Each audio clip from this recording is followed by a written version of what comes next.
ಬೇಲೂರು ತಾಲೂಕು ಅರಳಿಯ ಗ್ರಾಮ ಪಂಚಾಯಿತಿಯಲ್ಲಿ ನಡೆದ ಉಪಾಧ್ಯಕ್ಷ ಸ್ಥಾನಕ್ಕೆ ನಡೆದ ಚುನಾವಣೆಯಲ್ಲಿ ಮೆಹಬೂಬ್ ಶರೀಫ್ ನೂತನ ಉಪಾಧ್ಯಕ್ಷರಾಗಿ ಆಯ್ಕೆಗೊಂಡರು.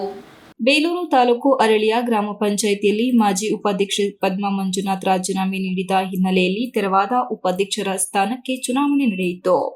ಉಪಾಧ್ಯಕ್ಷ ಸ್ಥಾನಕ್ಕೆ ಮೆಹಬೂಬ್ ಶರೀಫ್ ಹಾಗೂ ಫರ್ಹಾನ್ ಬಾನು ನಾಮಪತ್ರ ಸಲ್ಲಿಸಿದ್ದರು.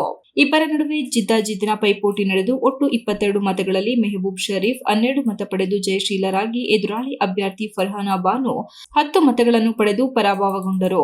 ಕೇವಲ 2 ಮತಗಳಿಂದ ಜಯಿಸಿ ನೂತನ ಉಪಾಧ್ಯಕ್ಷರಾಗಿ ಆಯ್ಕೆಗೊಂಡ ಮೆಹಬೂಬ್ ಶರೀಫ್ ರವರನ್ನು ಗ್ರಾಮ ಪಂಚಾಯಿತಿ ಸದಸ್ಯರು, ಗ್ರಾಮಸ್ಥರು ಅಭಿನಂದಿಸಿದರು. ಈ ವೇಳೆ ಚುನಾವಣಾಧಿಕಾರಿ ಸತೀಶ್, ಪಿಡಿಒ ಚಂದ್ರಯ್ಯ, ಗ್ರಾಮ ಪಂಚಾಯಿತಿ ಸದಸ್ಯರಾದ ವೀರೇಶ್, ಶಶಿಕುಮಾರ್, ಲಕ್ಷ್ಮಣ್, ಸಂಗಪ್ಪ, ಅಣ್ಣಪ್ಪ, ಮುನಿರಾ, ಪಾರ್ವತಿ, ಗ್ರಾಮಸ್ಥರಾದ ಗಂಗಾಧರ್, ಮುಜೀಬ್, ಅನಿಲ್, ಸಿದ್ದೇಶ್, ಅಣ್ಣಪ್ಪ, ಅಕ್ಬರ್ ಅಲಿ ಹಾಗೂ ಇನ್ನಿತರರು ಇದ್ದರು.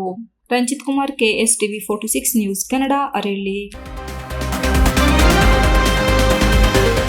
You are watching TV 46 News Kannada.